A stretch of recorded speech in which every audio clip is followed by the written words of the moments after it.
আসসালামু আলাইকুম ওরহমতুল্লাহ। সুপ্রিয় শিক্ষার্থীবৃন্দ, আশা করি তোমরা সবাই ভালো আছো। এই ভিডিওটা তৈরি করছি সপ্তম শ্রেণীর শিক্ষার্থীদের জন্য। 2024 সালের সপ্তম শ্রেণীর বাংলা বইয়ের ষষ্ঠ অধ্যায় সাহিত্য পড়ি লিখতে শিখি দ্বিতীয় পরিচ্ছেদ ছড়ার ঢাকাই ছড়া এর 141-142 পৃষ্ঠার তাল খুঁজে বের করা এই টপিকটা নিয়ে আজকে আমরা আলোচনা করব। শিক্ষার্থীরা, তোমরা যারা এখনও অন্যান্য বিষয়ের ভিডিওগুলো দেখোনি তারা আমাদের চ্যানেলের প্লেলিস্ট অপশন থেকে ঘুরে আসতে পারো। সেখানে তোমরা সপ্তম শ্রেণীর বাংলা, ইংরেজি, গণিত, বিজ্ঞান, ইতিহাস ও সামাজিক বিজ্ঞান, ডিজিটাল প্রযুক্তি, জীবন ও জীবিকা, স্বাস্থ্য সুরক্ষা, ইসলাম শিক্ষা এবং শিল্প ও সংস্কৃতি প্রত্যেকটা বিষয়ের জন্যই তোমরা আলাদা আলাদা করে প্লেলিস্ট পেয়ে যাচ্ছ। এখান থেকে তোমাদের যার যে বিষয়ের ভিডিও দরকার খুব সহজেই তোমরা দেখে নিতে পারবে। আজকের কাজ হচ্ছে এটা, কোথায় কোথায় তাল পড়ছে দাগ দিয়ে দেখাও। প্রথম 4 লাইন করে দেখানো হলো। তাল বোঝার জন্য ছড়াটি পড়ার সময় হাতে তালি দিয়ে দিয়ে পড়ো। খেয়াল করো, এখানে প্রতি লাইনে 2টি করে অংশ পাওয়া যাচ্ছে। বলছি শোনো, কি ব্যাপার, ডাকলো আমায় পদ্মা পার, আধা ঘন্টা আকাশ পাড়ি, তারই জন্যে কি রকমারি ঝকমারি। এরপর হচ্ছে তোমাদের বাকিটা পূরণ করতে হবে, যেটা আছে 141-142 পৃষ্ঠায়।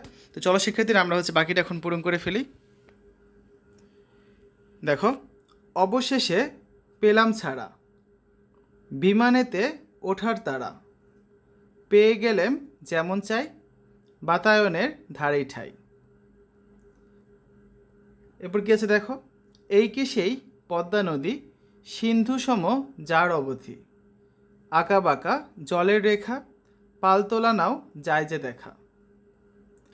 একটু বাদে কোন শহর, ঢাকা নাকি ব্যস্তবহর, বিমান যখন থামলো এসে, পৌঁছে গেলাম ভিন্ন দেশে। মোদের গরব মোদের আশা, শ্রবণ জুড়ায় বাংলা ভাষা, বন্ধুজনের দর্শনে, নয়ন জুড়ায় হর্ষণে।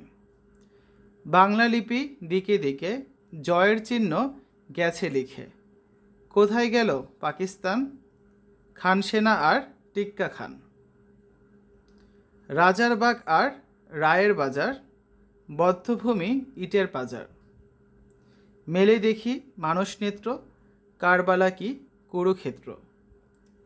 একে ঘিরে হবে লেখা মহান কত আখ্যায়িকা, নতুন লেখক সম্প্রদায় নেবেন এসে লেখার দায়। ঠিক আছে, আমরা আগামী ক্লাসে 143 পৃষ্ঠার এই ছকটা পূরণ করব, যে ছড়ার বৈশিষ্ট্য খুঁজি। এখানে হচ্ছে আমাদের এই ছকে এই ঘরগুলো আমাদের পূরণ করতে হবে। তো শিক্ষার্থীরা, এতক্ষণ তোমরা দেখলে সপ্তম শ্রেণীর বাংলা ষষ্ঠ অধ্যায় সাহিত্য পড়ি লিখতে শিখি দ্বিতীয় পরিচ্ছেদের 141-142 পৃষ্ঠার সমাধান। আশা করি ভিডিওটা তোমাদের কাছে ভালো লেগেছে। পরবর্তী পর্বগুলো দেখার আমন্ত্রণ জানিয়ে আজ এখানে বিদায় নিচ্ছি। আল্লাহ হাফেজ।